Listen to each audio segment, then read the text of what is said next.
Paz, meus queridos e amados irmãos, estamos de volta ao livro de Jó. Vamos considerar agora o capítulo de número 35.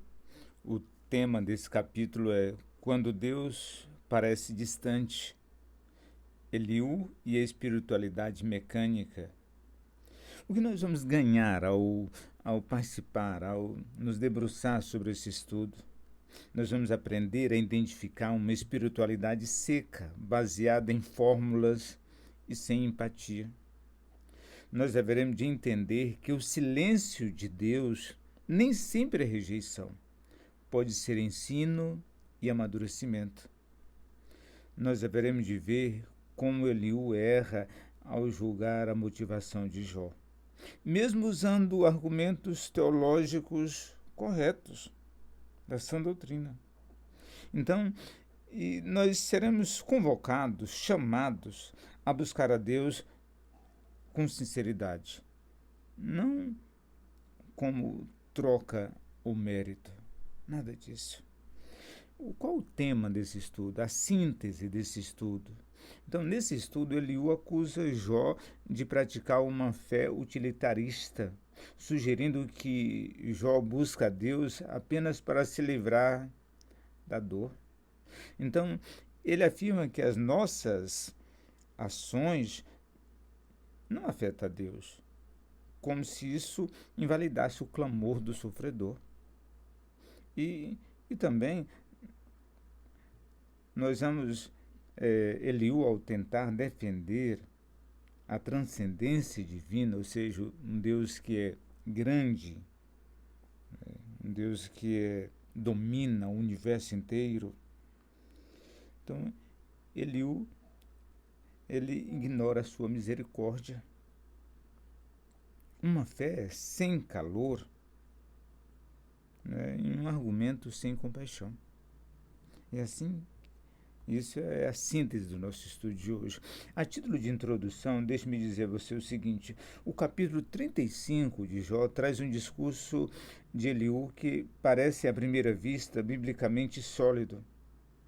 Mas nesse texto, ele exalta a grandeza de Deus e diz que o Altíssimo não depende da justiça ou injustiça humana. Mas algo está errado aqui. Né? Eliú,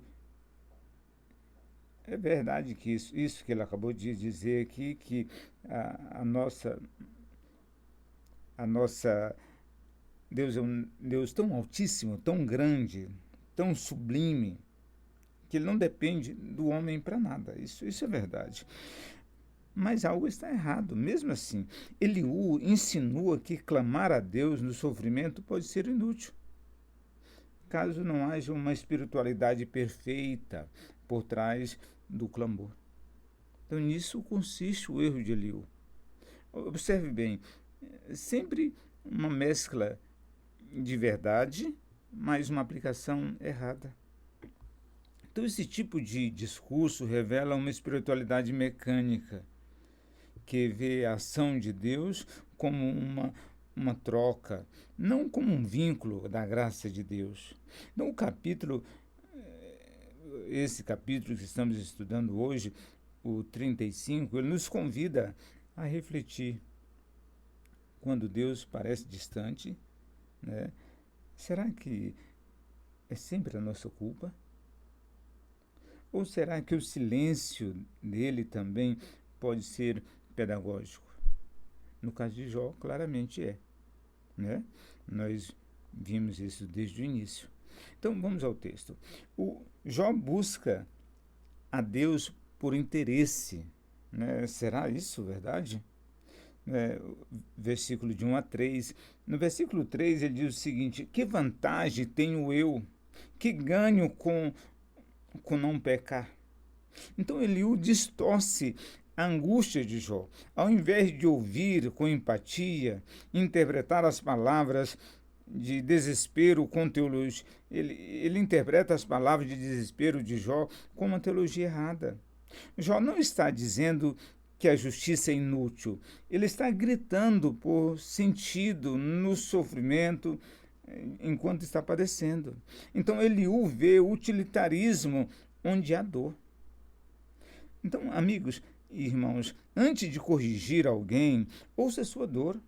O coração quebrantado precisa de compaixão, não de julgamento técnico. Observe, em segundo lugar, Deus é maior que nós, mas também Ele está próximo. Se pecares, ele o diz no versículo 6 e 7, se pecares, que mal lhe farás? Se fores justo, que lhe darás? O que você pode acrescentar ou tirar de Deus? Nada, absolutamente nada. Está certa essa declaração? Sim, claro que está certa. Então Eliú defende corretamente a independência de Deus. Ele não depende do bem ou do mal humano, mas seu argumento perde a ternura. Ao exaltar a transcendência divina, ele esquece da condescendência. Deus é um Deus alto, sublime, poderoso. É sim, mas também o texto de Isaías diz que ele habita com o contrito, com o abatido de espírito, com o humilde. Então isso é a condescendência. Deus com o homem, né? Deus se relacionando com o ser humano. Né? Então, nós devemos lembrar sempre dessa verdade. Né? Ao exaltar, repito, a transcendência divina, Jó esquece a condescendência. Né?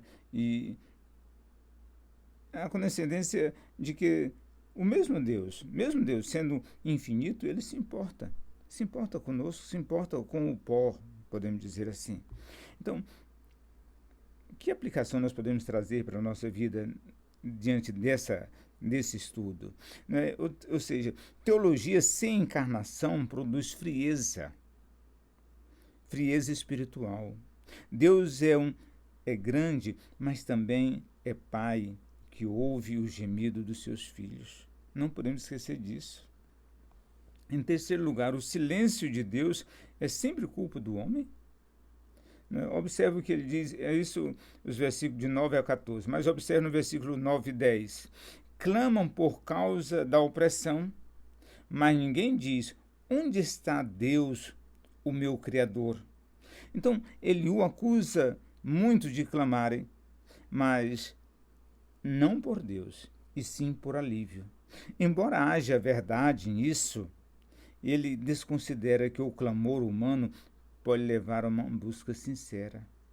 Ele esquece de que até os clamores imperfeitos podem ser ouvidos por um Deus compassivo. Nem sempre sabemos orar como convém. Mesmo assim, lembre disso, dessa verdade. Mesmo assim, o Espírito intercede por nós. Não é isso que diz Paulo em Romanos 8, 26? Deus não espera corações perfeitos, mas corações quebrantados, é o que diz a Escritura. Então, Eliú conclui, e ele diz o seguinte, Deus não ouvirá. Versículo de 15 e 16. Veja o versículo 16, ele diz o seguinte, agora, por que a sua ira não se excede? Jó abre a boca em vão. Então Eliú encerra dizendo que Jó fala demais e sem conhecimento. Ele julga que o silêncio de Deus é prova da culpa de Jó. Mas ele está errado, obviamente. O silêncio divino, no caso de Jó, não é rejeição. É o cenário onde a fé é purificada, assim como se purifica o ouro. Meus queridos amigos, quando Deus se cala, não é sinal de ausência, é convite à perseverança. A fé cresce no silêncio quando não há resposta. A título de reflexão, veja o que disseram alguns teólogos. Por exemplo, João Calvino diz, nada é mais cruel do que transformar a doutrina em martelo para ferir os feridos. Martin Lloyd-Jones diz o seguinte, espiritualidade sem ternura é legalismo disfarçado de zelo. Matthew Henry diz que a grandeza de Deus não exclui a sua atenção aos pequeninos. Pelo contrário, o glorifica ainda mais. Bavinck, ele diz da seguinte forma: Deus é absolutamente soberano, mas essa soberania se expressa em compaixão, não em frieza. Meu querido amigo, irmão, vamos concluir dizendo exatamente o seguinte: Eliú quis defender a grandeza de Deus, mas errou ao ignorar a sua misericórdia, a misericórdia do Eterno. Então, este capítulo nos lembra que Deus é grande, mas também é próximo. Deus é justo, mas também é eterno, bondoso, cheio de compaixão. Deus é transcendente, mas se inclinou até nós através de Cristo Jesus. Que maravilha, né? Que bênção que nós possamos sermos enriquecidos com esse estudo, né? Que isso desça até o mais profundo da nossa alma, do nosso ser, e provoque em mim e em você uma transformação. Que Deus abençoe o seu lar, a sua vida, a sua família. Amém. E amém. Amém. Amém. Amém.